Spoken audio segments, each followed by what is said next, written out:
और स्वागत है आपका हमारे चैनल पर। आज हम एक ऐसे महान बलिदान की कहानी लेकर आए हैं जिसने भारत के इतिहास को हमेशा के लिए बदल दिया। यह कहानी है सिखों के 9वें गुरु श्री गुरु तेग बहादुर जी की, जिन्हें हिंद दी चादर यानी भारत की ढाल कहा जाता है। 17वीं सदी का वह दौर जब भारत में धार्मिक आज़ादी खतरे में थी। एक ऐसा अंधकार युग जहां सत्य के लिए खड़े होने का मतलब सीधे सीधे मौत को गले लगाना था।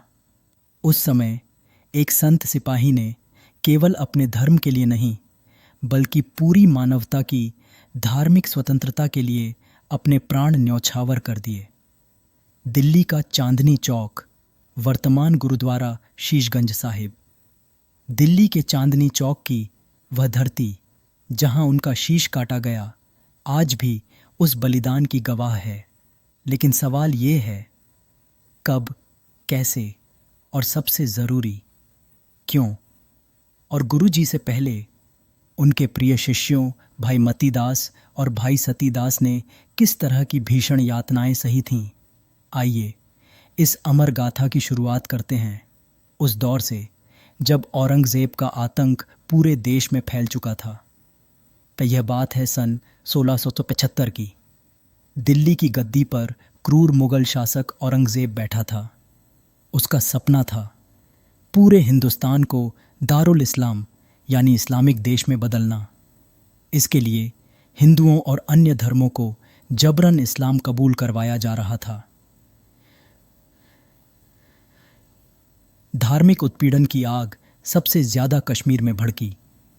कश्मीरी पंडितों को सामूहिक रूप से इस्लाम कबूलने के लिए मजबूर किया गया।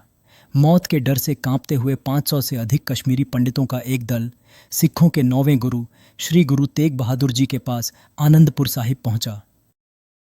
पंडितों के नेता पंडित कृपाराम ने गुरु जी को अपनी व्यथा सुनाई। यह सुनकर गुरु जी गहरे चिंतन में डूब गए।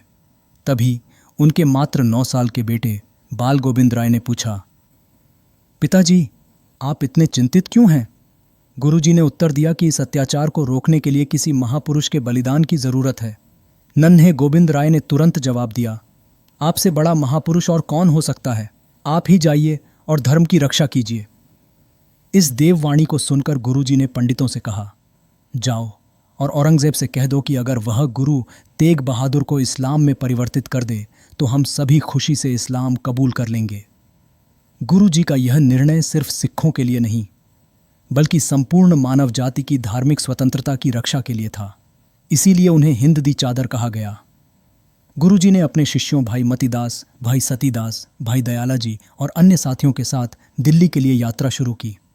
उन्हें पता था कि वे मौत की ओर बढ़ रहे हैं, लेकिन उनके कदम सत्य और धर्म के लिए अडिग थे। गुरु जी को आगरा के पास गिरफ्तार कर लिया गया और भारी सुरक्षा के बीच दिल्ली लाया गया। उन्हें 4 महीने से अधिक समय तक दिल्ली के लाल किले की कोतवाली में बंद रखा गया। औरंगज़ेब ने गुरु जी को 3 विकल्प दिए। पहला, इस्लाम कबूल कर लो। दूसरा, कोई चमत्कार दिखाओ। और तीसरा, मौत के लिए तैयार हो जाओ। गुरु जी का जवाब दृढ़ था, मैं कोई करामात नहीं दिखाऊंगा और मैं इस्लाम हरगिज़ कबूल नहीं करूंगा, क्योंकि ज़बरदस्ती से धर्म नहीं बदला जा सकता। इस इनकार के बाद औरंगज़ेब ने तय किया कि वह गुरु जी को उनके शिष्यों के सामने ऐसी भीषण यातनाएं देगा जिससे गुरु जी का मनोबल टूट जाए और वह चमत्कार दिखाने या इस्लाम कबूल करने पर मजबूर हो जाए। तारीख थी नवंबर 1675। दिल्ली का चांदनी चौक हजारों लोगों की भीड़ से भरा था। मुगल अधिकारी यह दिखाना चाहते थे कि जो कोई भी बादशाह के आदेश का उल्लंघन करेगा उसका यही हाल होगा। सबसे पहले आवाज़ आई भाई मतीदास की। वह गुरुजी के सबसे प्रिय सेवक थे, जिन्होंने गुरुजी की ओर देखा, आशीर्वाद लिया और अपने धर्म के लिए अडिग खड़े रहे।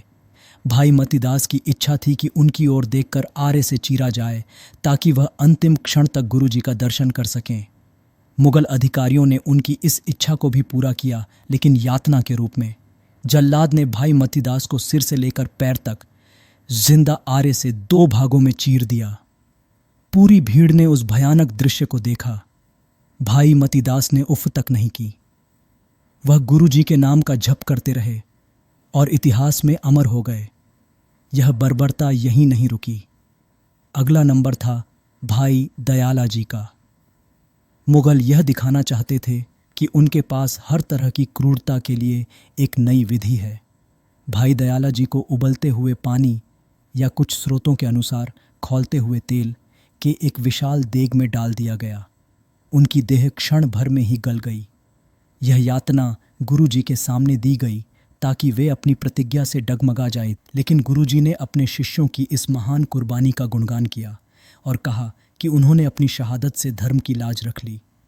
और अब बारी थी तीसरे महान शहीद भाई सतीदास की। उन्होंने भाई मतीदास और भाई दयाला जी को अपनी आंखों के सामने शहीद होते देखा था, लेकिन उनका धैर्य और साहस हिमालय की तरह अटल था। मुगल सिपाहियों ने भाई सतीदास के पूरे शरीर पर रुई लपेट दी। फिर उस रुई को तेल से भिगोकर जिंदा आग लगा दी गई। भाई सतीदास का शरीर आग में जल रहा था, लेकिन उनके होंठों पर वाहे गुरु का नाम था। यह बलिदान दिखाता है कि सत्य और धर्म के लिए अपने प्राणों को हंसते हंसते त्याग देना क्या होता है। अपने प्रिय शिष्यों की यह भयानक शहादत देखने के बावजूद श्री गुरु तेग बहादुर जी विचलित नहीं हुए। उन्होंने मुगलों को यह संदेश दिया कि तुम मेरे शिष्यों के शरीर को नष्ट कर सकते हो, लेकिन उनकी आत्मा और उनके धर्म की आस्था को नहीं। जब औरंगजेब ने देखा कि यातनाएं गुरु जी को डरा नहीं पाईं, तो उसने अंतिम फैसला सुनाया। गुरु जी का शीश काट दिया जाए। तारीख थी 11 नवंबर 1675। कुछ स्रोतों के अनुसार 24 नवंबर। चांदनी चौक पर झल्लाद जलालदीन अपने हाथ में तलवार लेकर खड़ा था।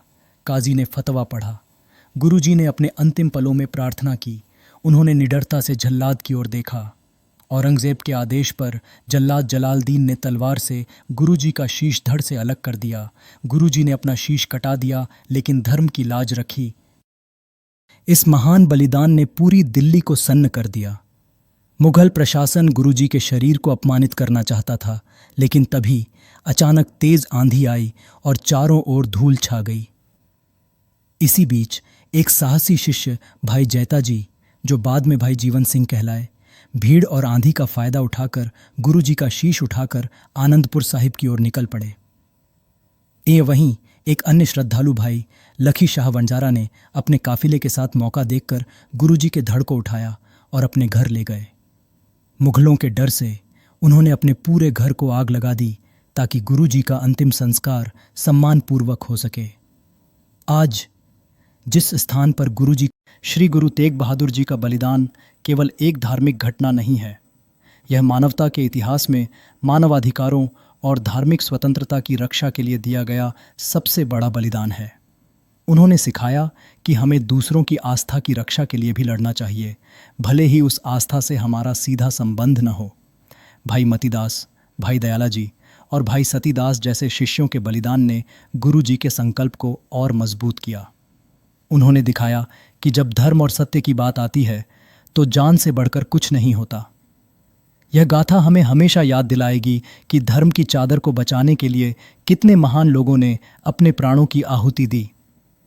अगर आपको यह जानकारी अच्छी लगी तो वीडियो को लाइक करें, शेयर करें और हमारे चैनल को सब्सक्राइब करें। मिलते हैं अगले वीडियो में। वाहेगुरु जी का खालसा, वाहेगुरु जी की फतेह।